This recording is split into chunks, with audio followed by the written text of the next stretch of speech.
ابھی پروگرام کے دوران ہماری جو ٹیکنیکل ٹیم ہے انہوں نے آپ کی طرف ایک میسج ریفر کیا ہے دوران ریکارڈنگ.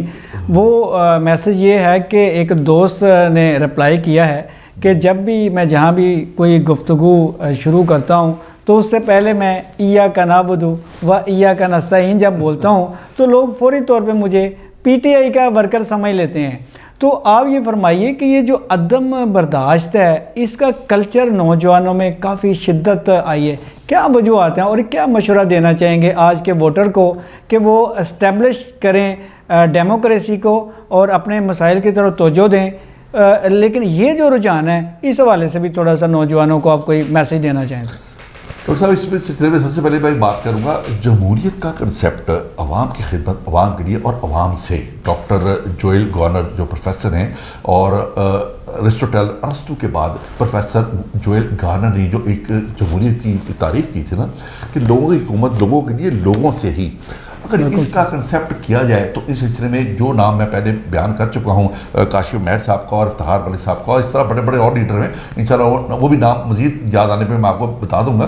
یہ لوگ ڈائریکٹ اپنے ہاتھ سے کسی کی جب کسی عام عوام کی خدمت کرتے ہیں تو میں سمجھتا ہوں وہ سیٹسفائی فیل کرتے ہیں کہ ہم جو کام کر رہے ہیں. لیکن آج کل ذاتیات اور ان ایجوکیشن کا لیول اتنا بڑھ چکا ہے کہ اگر وہ قرآن کی کوئی آیت بھی پڑھتا ہے تو اس کا مذاق اڑا دیا جاتا ہے کہ یہ کیا بات کر رہا ہے. اگر اس کا اردو میں بات ترجمہ کیا جائے تو وہ اللہ سے دعا ہے کہ یا اللہ مجھے سیدھے راستے پہ چلانا, سیدھے راستے پہ چلانا اور بروں سے بچانا. تو اس میں کوئی سی بات نہیں ہے. یاد رکھیے گا عام معاشرے میں مملکت میں بات کروں گا, سیاست کا لیول دیکھیں تو مملکت میں ہم آہنگی نہ رکھنے والے لوگ انتشار پھیلاتے ہیں.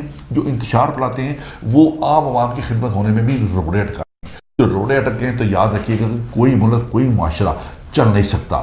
ارسطوٹل نے آج سے تقریباً ہزاروں سال پہلے جو اپنی بک لکھی تھی اس میں تھا the man is a social animal. Social animal کا کنسیپٹ یہی تھیم دیا تھا کہ وہ ایک دوسرے پہ سبقت لے جانے میں اور اپنی معاشرتی طاقت کو انہانس کرنے میں اپنی کسی بھی ویلیویشن کے کسی کو ڈیمیج کر کے یہ بتانے کی کوشش کرتا ہے کہ میں تم سے افضل ہوں. حالانکہ ہمارے قرآن میں ہمارے اسلام نے اس چیز کی تردید نہیں کی. اس نے کہا ہے کہ چھوٹے کو بالکل پیار سے اور بڑے کو ادب سے, اور کسی کی اگر کوئی ایسی بات آپ سمجھ لیں کہ آپ کی توجہ کے قابل نہیں یا وہ بدتمیزی کا زمرہ آپ کی سینس میں آتا ہے تو اس کو برداشت کر لیں, سمجھ لیں, اس کا پوائنٹ آف ویو سمجھنے کی کوشش کر لیں. لیکن یاد رکھیے ہمارے معاشرے میں مسائل اتنے بڑھ چکے ہیں ان ایجوکیشن کے, اور خاص طور پہ مفلسی اتنی بڑھ چکی ہے, غربت اتنی بڑھ چکی ہے, پاپولیشن اتنی زیادہ بڑھ چکی ہے کہ لوگوں میں عدم توجہ اور خاص طور پہ برداشت کا لیول نہیں رہ گیا. اگر برداشت کا لیول نہیں رہتا تو یاد رکھیے گا کوئی بھی مملکت سیاست کے لیول میں کامیاب ہو کر کام نہیں کر سکتی.